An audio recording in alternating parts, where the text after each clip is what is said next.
Just talk about what you did with pipetting. What was the purpose of the details that you did and that little diagram with the special, what type of paper or what type of plastic was that?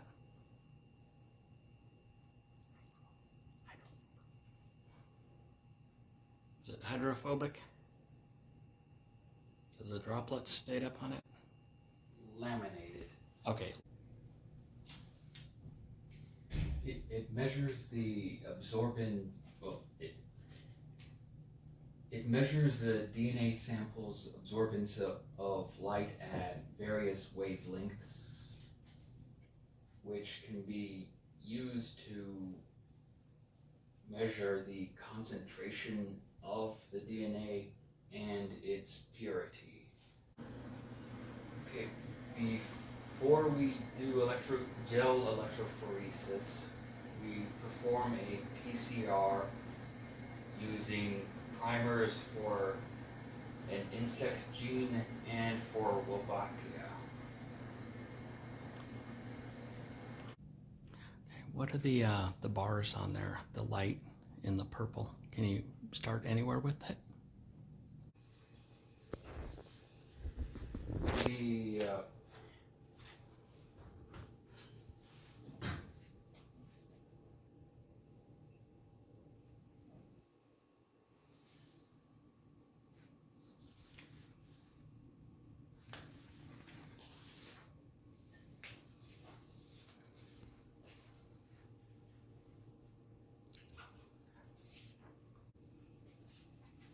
Okay.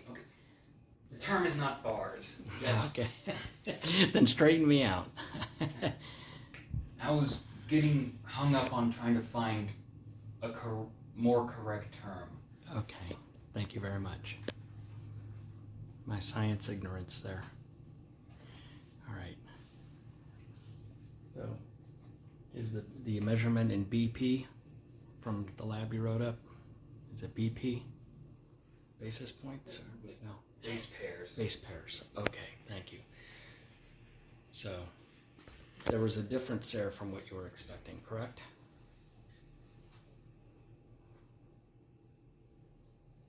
Or a little unusual. How about that?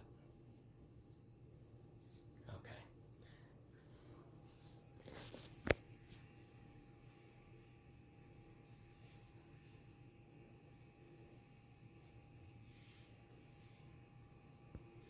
The band for Wolbachia is supposed to be at about 400 base pairs, but for mine, it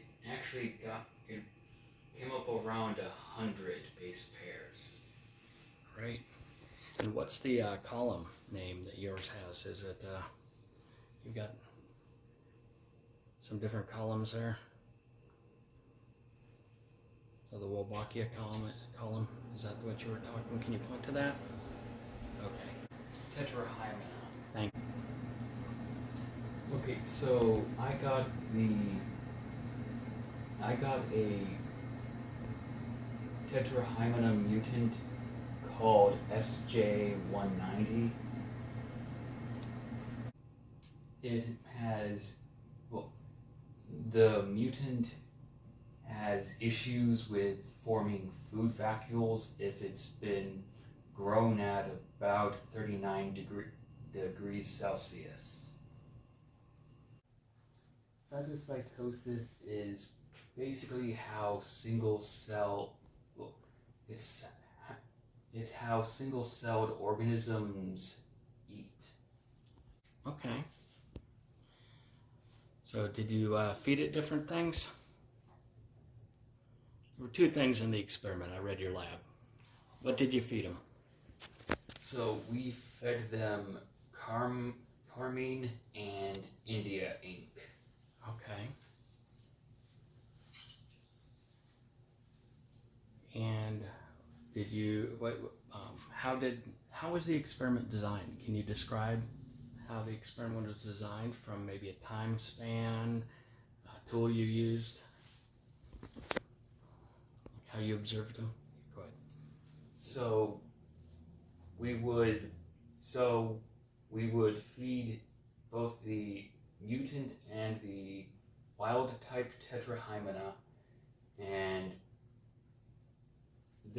then observe it under a microscope at periods of 2 minutes, 15 minutes, 30 minutes, and 60 minutes later. The chemotaxis. Okay, so I tested tryptophan, methionine, calcium chloride, magnesium sulfate, EGTA, and EDTA. The parasitoid wasps